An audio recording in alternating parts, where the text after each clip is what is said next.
Olá, sejam bem-vindos ao começo de um mês muito especial.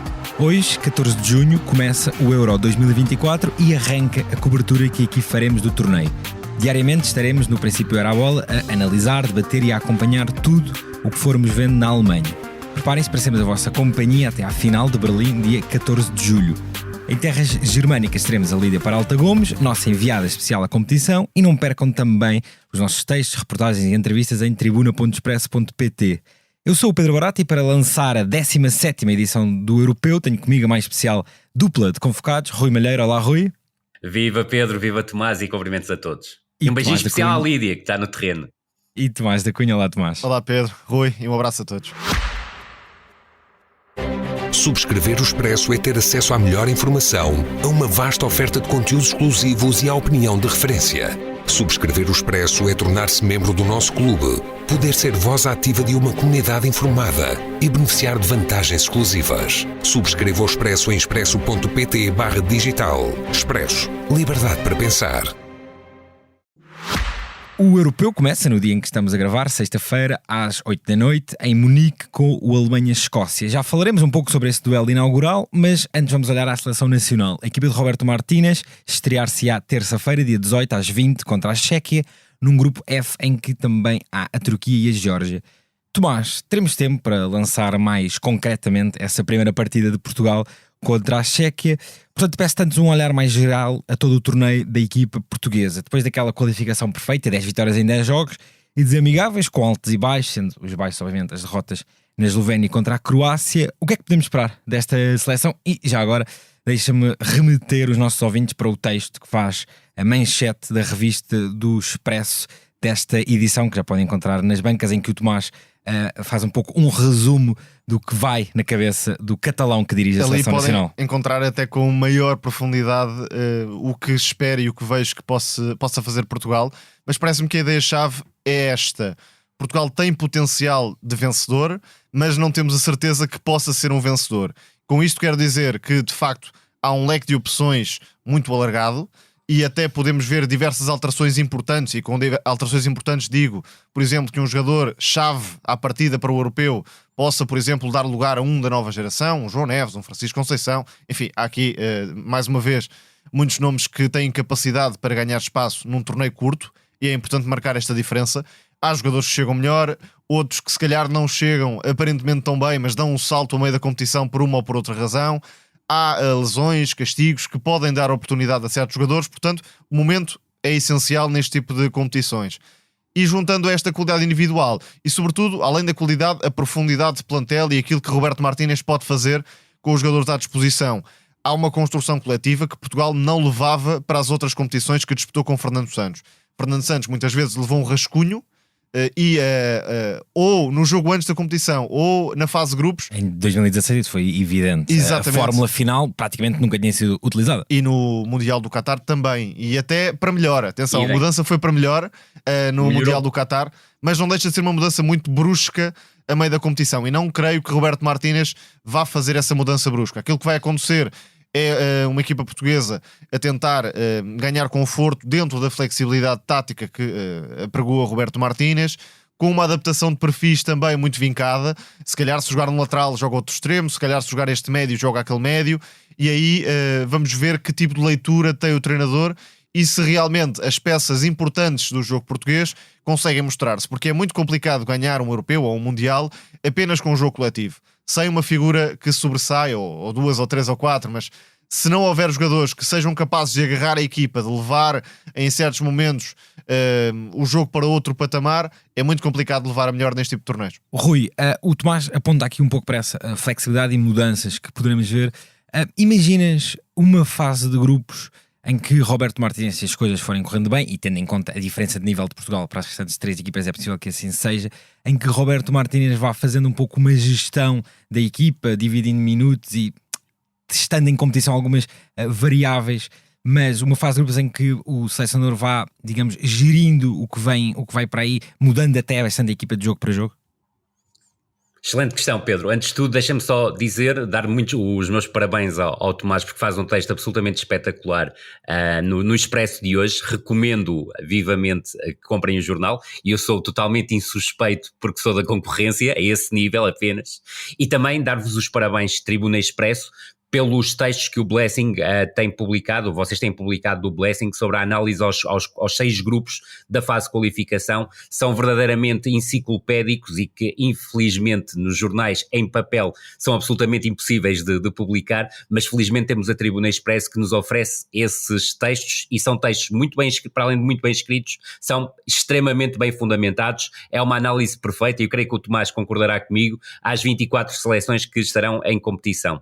Em relação à tua pergunta, acredito que sim, ou seja, há um aspecto essencial da fase de qualificação, ou seja, desta fase de grupos. O Tomás tocou nos pontos essenciais e eu concordo com tudo que o Tomás disse, mas sobretudo há que olhar para os 2 primeiros jogos, ou seja, Chequia e depois o segundo jogo, Turquia. Se Portugal nesses 2 jogos conseguir, por exemplo, fazer 6 pontos, eu acredito que no terceiro haja uma rotação forte. Agora, também aquilo que me parece, e aí vou muito mais ao encontro da tua pergunta ainda, é que vai haver, mesmo entre o primeiro e o segundo jogo, não vamos apresentar o mesmo 11. Acredito que vai haver alterações que não serão tão profundas ou tão radicais, mas tenho sérias dúvidas que o 11 da primeira partida diante da Chequia seja o mesmo 11 que vai defrontar a Turquia. Acreditas, Rui, que de jogo para jogo, por exemplo, a questão da defesa a 3 ou 4 possa ir variando?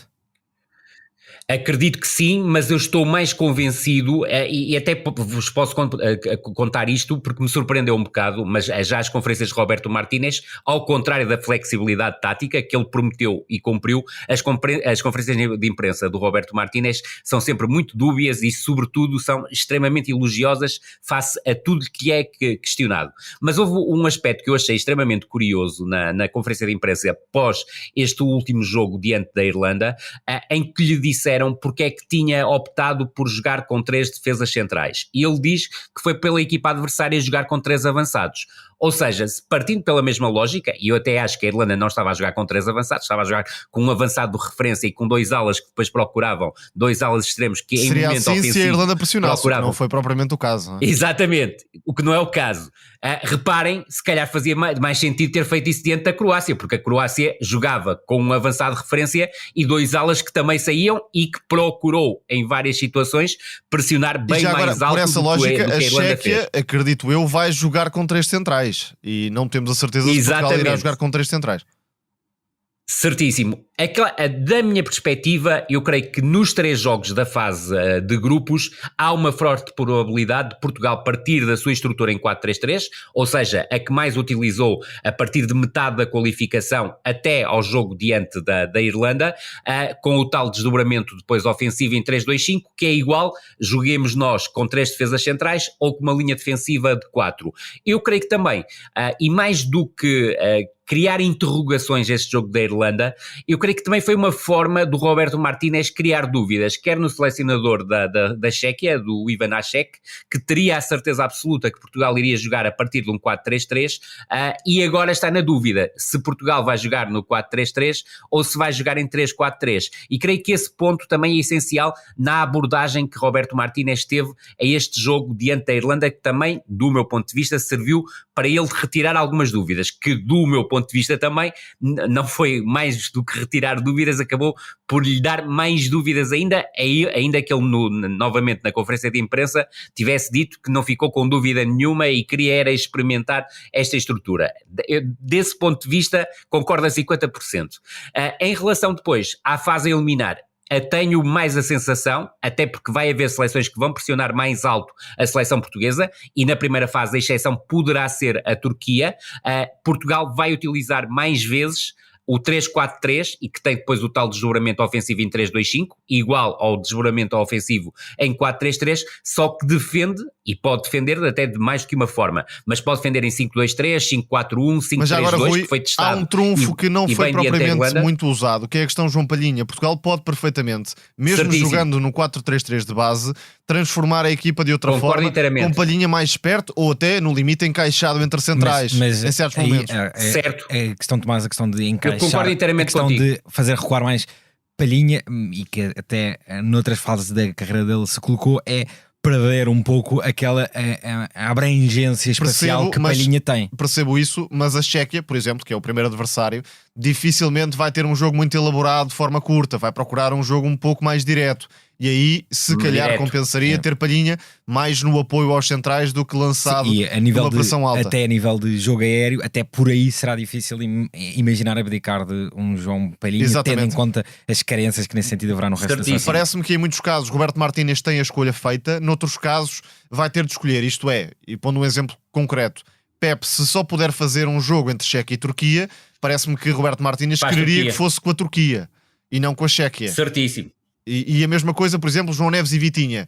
Vitinha parece-me mais necessário no jogo com a Chequia, João Neves se calhar mais no jogo com a Turquia para tentar condicionar um Shadanov, um Kokshu. Enfim, a Turquia tem vários médios de bastante qualidade. Claramente e Portugal, equipa com mais qualidade. Com mais qualidade em termos de proximidade a Portugal.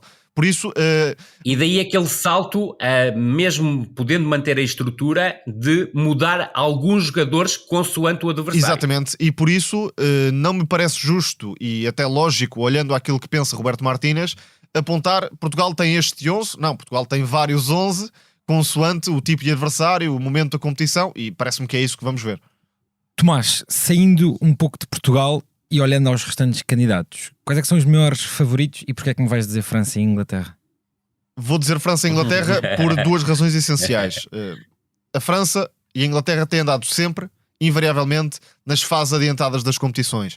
E isto aqui marca logo uma diferença para a Alemanha. A Alemanha tem sido um fiasco autêntico nas últimas grandes competições. Pior fase sempre da Alemanha. Pior fase sempre da Alemanha em termos de... Desde o Mundial 2016 em termos de sequência de grandes competições.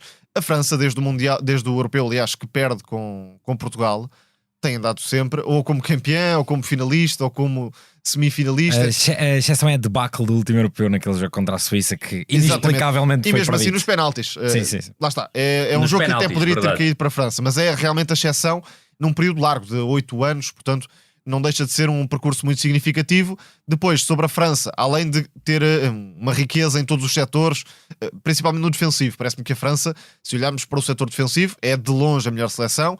Do meio campo para a frente, há algumas seleções que estão ali junto à seleção gaulesa, mas, a meu ver, tem a dupla mais imparável do futebol internacional, Mbappé e Griezmann.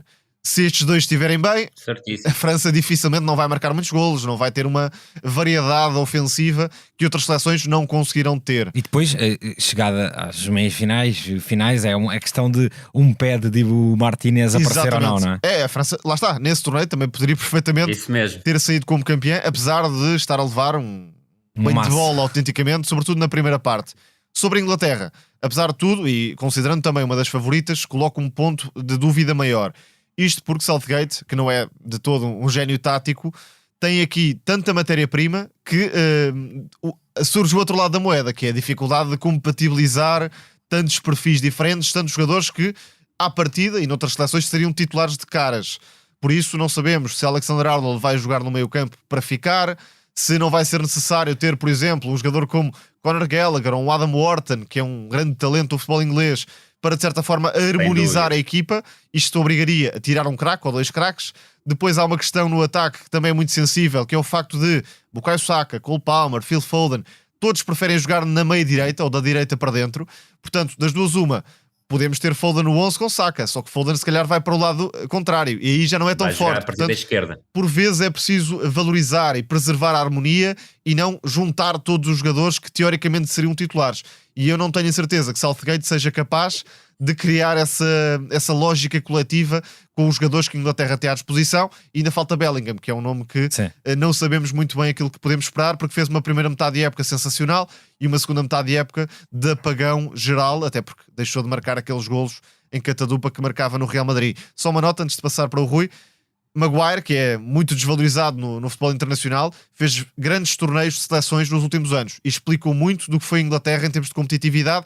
Não há, à partida, um patrão. Vamos ver o que faz Stones, vamos ver se outros surgem, mas não é de caras. Stones, tendo obviamente mais talento do que o Maguire, não tem até o impacto e liderança que o central do United tem, até não é na bola parada e até ofensiva. Exatamente. Rui, deixando-te a campo aberto para falar de França, de Inglaterra ou de outras equipas que consideres relevantes para a discussão do título.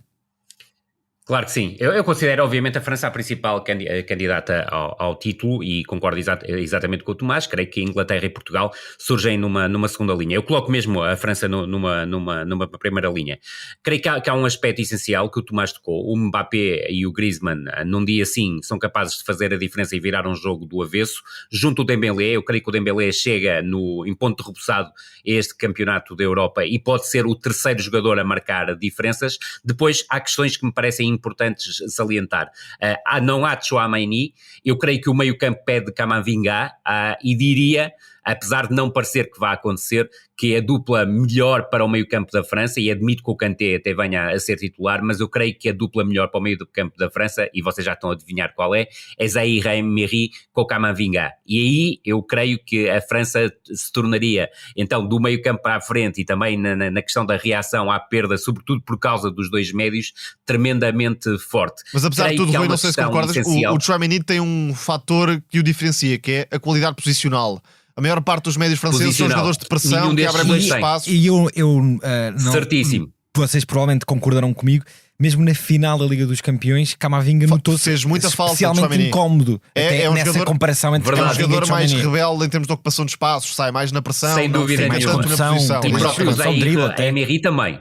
Exatamente. Por isso é que eu acredito que o Kanté acabará por ser titular, por ser mais equilibrador. Agora, eu tenho algumas dúvidas no Kanté na altíssima competição neste momento, mas no fundo pode acabar por fazer o papel mais de equilibrador, mesmo que ele também se goste de soltar em alguns momentos, mas pode procurar ser o tal émulo do Tchouaméni, ainda que me pareça que o Tchouaméni seria titular indiscutível desta seleção francesa. Tal como o Tomás disse, eu acredito que a linha defensiva da França é uma linha muito compacta, no entanto... Se calhar Saliba até vai ficar no banco, imagine-se. É isso, eu colocaria o Saliba no lugar do Konaté, acho que que seria a melhor opção. Acredito, e tu escreveste isso no Expresso de hoje, que o lateral direito será um lateral mais fixo e o lateral esquerdo, o Hernandes, vai ter a liberdade para poder avançar, para poder atacar. Acredito numa França que, com a qualidade individual, é claramente capaz de fazer a diferença. A qualidade coletiva é aquela que me coloca mais dúvidas, nomeadamente também, se quiseres, no momento de transição defensiva, não havendo um tal equilibrador como o Tchouaméni. Veremos até que ponto as outras seleções serão capazes de conseguir criar desequilíbrios nesta seleção francesa, como a Alemanha o fez, por exemplo, no particular de março, mas creio que é claramente a maior candidata, sobretudo, e volto a frisar esse aspecto, porque tem uma qualidade individual absolutamente superlativa, acima das outras seleções, e do ponto de vista coletivo, eu creio que não é tão forte como outras seleções, mas a verdade é que se olharmos, por exemplo, para Portugal tem exatamente os mesmos méritos e deméritos que a seleção francesa, ou seja, também é uma seleção que está muito dependente das individualidades. Do meu ponto de vista, tem um processo coletivo a nível ofensivo mais burilado, menos dependente aí das individualidades, mas do ponto de vista do processo defensivo, é um processo defensivo que vai precisar de crescer muito durante o europeu para poder ser competitivo numas meias finais ou numa final, jogando contra adversários de uma primeira dimensão. Em relação à Inglaterra, a minha ideia é similar ao Tomás. O Tomás também escreveu isto e creio que é um dado muito importante, que é a questão do Southgate ter feito algo absolutamente oposto a Roberto Martínez. Quem esteve em melhor forma nesta fase final conquistou o lugar. Maddison e Grealish acabaram por ficar fora. O Crystal Palace é a equipa que tem mais jogadores. Exatamente. Parece outra realidade. Parece não, é outra realidade. Sem dúvida nenhuma, isto abre espaço a jogadores que eu não acredito que vão começar como titulares, mas que vão criar dores de cabeça à Southgate, e o tal golpe de asa que muitas vezes falta Anthony ao Gordon, atenção, Anthony Gordon não sei se não pode ganhar espaço durante o torneio.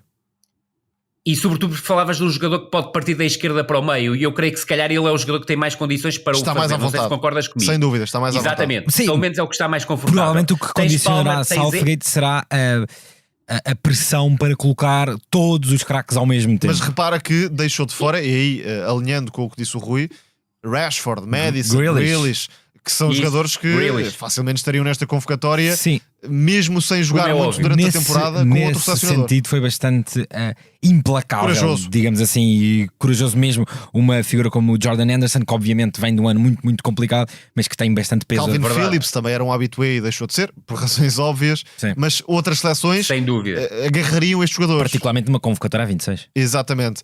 Mas tanto na França como na Inglaterra, parece-me que há jogadores que não são necessariamente pilares à partida, mas vão acabar com momentos importantes. Anthony Gordon é um deles. Adam Wharton, cuidado, não sei se não vai ser uma revelação do torneio, não da Premier League, porque já se mostrou, mas a nível internacional, exatamente. Kobe Mainoo, e destacaria o outro, que é Barcola. Barcola é um jogador francês, neste caso, como agitador, pode ter um papel muito relevante.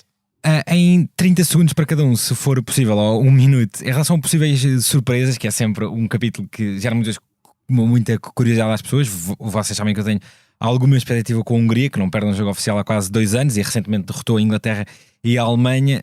Rapidamente, Tomás Rui, podemos começar pelo Tomás. Possíveis surpresas ou protagonistas inesperados até individualmente? Sim, eu tenho curiosidade, não sei bem o que é que pode ser ali, mas tenho curiosidade com a Bélgica. E tenho curiosidade porque, para mim, tem uma das ideias coletivas mais interessantes, pelo que mostraram na qualificação com o Domenico Tedesco, que é um jogo, e até falámos aqui sobre isso ao longo da época. Sim, creio que é um episódio em setembro, quem quiser ir ouvir. Um 4-2-4 com De Bruyne e Lukaku. Se estes dois estiverem em condições interessantes, são uma dupla muito forte. Há jogadores que num torneio curto podem ser também destaques, como Doku, como Tielemans. É uma Bélgica em renovação, mas ainda mantendo alguns pilares do passado. De Bast, jogador do Sporting. Exatamente. Depois, mais fora da caixa, há seleções que despertam muita curiosidade. A Ucrânia é uma delas. E aí temos Sudakov. Verdade. Atenção a Sudakov, que é um médio ofensivo, goleador também, que pode mostrar-se neste torneio. Penso que a Turquia, individualmente, se calhar não coletivamente, mas individualmente a Turquia poderia fazer coisas interessantes. A Turquia e a Sérvia são os clássicos candidatos a surpresas. Exatamente. A surpresas ou a bomba do torneio. Completa. Ou surpresa ou a bomba do Exatamente. torneio. Sérvia e Turquia estão sempre nesse patamar.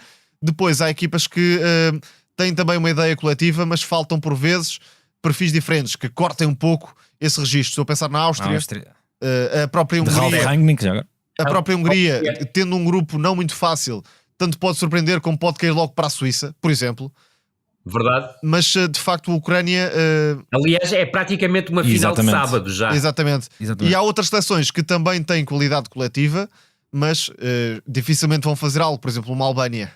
Não dá para imaginar que a Albânia consiga seguir em frente. De Silvinho, ex-jogador do Barça e do Arsenal, que já agora vive no Porto e que tem mas pode-nos proporcionar espetáculos diferentes na primeira fase, nomeadamente o jogo contra a Espanha, o jogo contra a Croácia. Vão ser jogos muito interessantes porque a Albânia não se vai render, e sobretudo o jogo contra a Itália eu creio que vai ser um jogo muito interessante, porque é uma Itália em que falta claramente imaginação. Tem um jogador que para mim vai ser a principal figura da Itália, então se a Itália conseguir chegar o mais longe possível, que eu acho que se calhar pensar em meias finais já será muito, mas que é o Barella, que eu creio que será o principal protagonista da seleção italiana. Mas isso diz tudo, ou seja, é um operário com mais algumas condições para além do operariado, mas a verdade é que falta magia a essa seleção italiana. Scamacca é um dos pontas de dança, como referência a melhor ofensiva. Forma na abordagem ao torneio. E vamos ver completamente se de acordo. Reteg. Sim. Enfim. Não acredito, sinceramente. Se isso acontecer, a Itália candidata-se a nem sequer conseguir o terceiro melhor, ser um dos 4 melhores terceiros do campeonato. Obviamente não podemos excluir seleções como a Croácia, que ainda recentemente vimos contra Portugal, a partir dos médios. A Croácia começa logo com jogos nos quais a Croácia até se dá muito bem, que são os adversários de grande nível, a esconder a bola com aquele meio campo de Modric, Brozovic. A Croácia até gosta mais de mundiais do que de europeus, mas vamos lá ver se muda um pouco a tendência. E obviamente os Países Baixos. Eu creio, não sei se vocês concordam, que o grupo B vai ser o grupo que se calhar com espetáculos mais interessantes. Muito interessante mesmo. Espanha, Itália e Croácia. E a própria Albânia, atenção. Tem alguns recursos. Não diria para passar o grupo, mas para roubar pontos a alguma das favoritas. Exatamente. É uma equipa que propõe jogo. Não se esconde. Só uma nota, porque enfim é uma seleção histórica a nível mundial e de europeus também, que é a seleção dos Países Baixos. Que ninguém está a falar. Não me parece propriamente bem treinada, Ronald mas Koeman, tem uma série de jogadores. Técnico. Tem uma série de jogadores que chegam ao torneio, por um lado, com muita vontade de se mostrar. Xavi Simons, Frimpong, por exemplo, que são da nova geração e ao mesmo tempo têm alguma profundidade de opções. Não sei se este desfalque global no meio campo, Cup Miners, de Rune, Frankie de Jong, exato, se não vai, todo o meio campo titular caiu ao longo dos exatamente, não sei se não vai prejudicar muito a ligação perder os ofensiva. 3 titulares no meio campo. Perder os 3 titulares no meio campo pode ser o golpe fatal nos Países Baixos. Mas tem ótimos centrais, estou de acordo com Van Dijk. Claro que tem. Nathan Ake, sem dúvida. E qualidade ofensiva. E mesmo os jogadores que estão para jogar no meio campo não são jogadores... Exatamente. E vamos ver se não vai acabar por marcar golos. Agora, isso também só mostra, e perdoem-me a expressão, a incompetência do Ronald Koeman na gestão do grupo. Indo então agora para o duelo de abertura, Alemanha... Pedro, deixa-me só dar uma nota, porque não fizeste essa pergunta. Eu, como que também candidato de segunda linha, colocaria a Espanha. Ou seja, eu não tinha grande expectativa em relação à Espanha, até pela própria questão do Morata ser a referência ofensiva, e isto também não é nada contra o Morata, mas o Morata vive muito da dependência do jogo exterior para conseguir finalizar, mas creio que a ideia está a crescer. Não acredito que a Espanha vá ser campeã do mundo, da Europa, mas estou a ver uma ideia a crescer. E pode ser que em termos de chegada às meias finais possa conseguir chegar e até digladiar-se pela perspectiva de chegar a uma final. Yamal e Nico Williams que podem neste tipo de competição fazer a diferença. São jogadores no 1 contra 1 brutais, exatamente. E se o Lamine Yamal e o Nico Williams acabarem por fazer a diferença, esta Espanha pode voar mesmo ao patamar que eu estou a dizer. Espanha de Luís de la Fonte. Vamos então terminar com o duelo de abertura, Alemanha-Escócia, às 20 desta segunda-feira em Munique. Já falámos sobre o período difícil da Mannschaft nos últimos anos. Tomás, nesta despedida de Toni Kroos, olhando concretamente para este duelo de abertura, há a possibilidade do grande favoritismo dos locais sair furado pelos escoceses? Diria que é um grupo muito difícil, se calhar mais difícil do que a maior parte pensa para a Alemanha. A Hungria é uma boa seleção, a Suíça é uma boa seleção e a Escócia, enfim, tem limitações, mas não deixa de ser uma equipa competitiva também. Mas até olhando para o outro lado, para a própria Alemanha, a equipa não está nada construída com a pés e cabeça, com variedade de opções. Isto é, tem uma série de médios do melhor que há neste torneio, com Kroos à cabeça, mas temos Gundogan, temos Musiala, temos Wirtz, muita gente por dentro, ainda Kai Havertz, que é um avançado que procura apoios, mas também consegue, apesar de tudo... 3-10 e um falso 9, exatamente. Não é, mas é uma equipa com algumas carências e, sobretudo, não sei se Nagelsmann terá o engenho necessário para alterar a ideia se necessário. Por exemplo, no lado direito, parece-me que a equipa beneficiaria muito mais de ter Sané do que ter a tal acumulação dos jogadores por dentro. Isto porque Kimmich, à partida, vai ser o lateral direito e não é um jogador de exploração exterior. É um médio lateral. Exatamente. Aquilo que pode acontecer é o corredor direito estar várias vezes vazio. Exatamente. Não fico surpreendido se isso Sané acontecer. Poderia jogar um pouco mais aberto nesse completamente corredor. De acordo. Depois, Musiala, Wirtz, Gundogan são jogadores que vão ter muitas vezes um cenário fechado e vão pisar-se. E não sei se não faria falta... Vão estar no mesmo espaço, é esse o ponto. E não aí, é? recuamos à convocatória, há aqui pouca explosão, pouca verticalidade, jogadores como ADM e Gnabry, por exemplo, e pouca largura, não achas, Tomás? Exatamente, há uma série de jogadores que são craques internacionais. Estás muito dependente do Mittelstadt para teres essa largura. E convenhamos, ele é convocado pela ótima época que fez no Stuttgart, isso é inegável.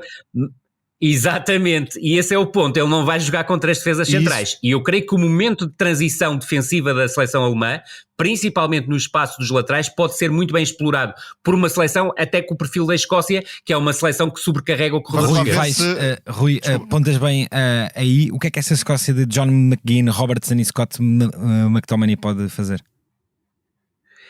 Diante da Alemanha não tenho grandes dúvidas que vai apostar num bloco baixo, numa defesa compacta, procurar impedir que a Alemanha explore o corredor central, ou seja, impedir que a bola entre no Musiala, no Gundogan ou no Wirtz, e esse será um ponto essencial. Agora, do ponto de vista ofensivo, não vai ser uma seleção que vai estar a dormir, eles vão tentar de duas formas, do meu ponto de vista, procurar chegar às zonas de finalização. Uma é bater bola logo direta na referência ofensiva, que à partida será o Skarland, porque ganhou no fundo a concorrência com o Shea Adams, mas sobretudo aquilo que me parece e é aquilo que está melhor treinado nesta seleção da Escócia é a saída pelo corredor esquerdo, recordando que há duas baixas de muito peso nesta seleção da Escócia, que é o Ferguson como médio centro, que era um jogador absolutamente nuclear, e o Ike como lateral também direito, porque oferecia a tal largura e profundidade no corredor direito que e o próprio Peterson, que seria a outra opção, também está fora, portanto não há laterais direitos. Exatamente. Ou os laterais que vai estariam jogar aqui. com o terceiro lateral direito. Vai jogar com o terceiro lateral direito, e esse ponto é um ponto importante e que algumas pessoas desconhecerão. Agora, a saída pelo lado esquerdo, com o Tierney a jogar como central pela esquerda e o Robertson como ala esquerdo, é uma saída muito forte. Eles depois conseguem aproveitar a capacidade de cruzamento, a capacidade de envolvência ofensiva do Robertson, a sua própria disponibilidade e capacidade física, que é muito importante para o desenrolar das jogadas em condução ou até desmarcação, e depois fazem algo que me parece muito interessante, que é a busca do cruzamento para a área. O avançado muitas vezes arrasta, e quando estamos a falar que do outro lado devem estar Rudiger e Tá, pode ser muito perigoso. Para quem é que vai surgir em zona de finalização? O McKennie e o McTominay, e esse aspecto pode ser crucial. Depois, obviamente, queria destacar um jogador na Escócia, que sei que o Tomás também é provavelmente também o jogador preferido do Tomás na seleção da Escócia, claro, que é o Gilmour. Vamos ver se há coragem para o Gilmour ser titular. Eu espero que haja. Sem dúvida, é o jogador com mais talento da seleção da Escócia, em termos de organização, do passe, mas não me parece uma equipa feita para o talento de Billy Gilmour. É sobretudo uma equipa para atacar por fora, e sem dúvida que Steve Clarke foi criativo, enfim, na forma como conjugou Tierney e Robertson. Tierney não vem de uma grande temporada. Conseguiu algo que nunca ninguém tinha conseguido, e esse ponto é importante, que estás a tocar. É juntar os dois e possibilitar a Robertson que seja mais um desequilibrador no ataque. Isso mesmo. Penso que é aí que pode estar a chave para algum incómodo na seleção alemã. Robertson projetado e a atacar Kimmich, McKennie mais solto por dentro, e quem sabe se daí não surgem cruzamentos para McTominay, que, como se sabe, não é um grande talento com os pés. Foi o goleador improvável. Mas com a cabeça e a atacar a área, é sem dúvida um jogador que pode marcar a diferença. Portanto, já agora, só para terminar a ideia, não sei se Mats Hummels não vai ser recordado ao longo do torneio, porque Rudiger e Tá fizeram uma época excelente nas respectivas equipas, no Real Madrid e no Bayer Leverkusen, mas não são uma dupla 100% fiável à partida. Verdade, a minha dupla de centrais da Alemanha seria o Hummels e o Schlotterbeck, que à partida será o primeiro suplente. Temos então os dados lançados para esta partida de abertura do Euro 2024. Este foi o nosso primeiro episódio do No Princípio Era a Bola diário, nesta versão europeu. Cá estaremos amanhã, quando arrancam as jornadas em dose tripla. Gravámos na manhã de 14 de junho. Muito obrigado, Tomás. Muito obrigado, Rui. Muito obrigado a todos. Até amanhã. A sonoplastia deste episódio inicial foi do Gustavo Carvalho. Até amanhã.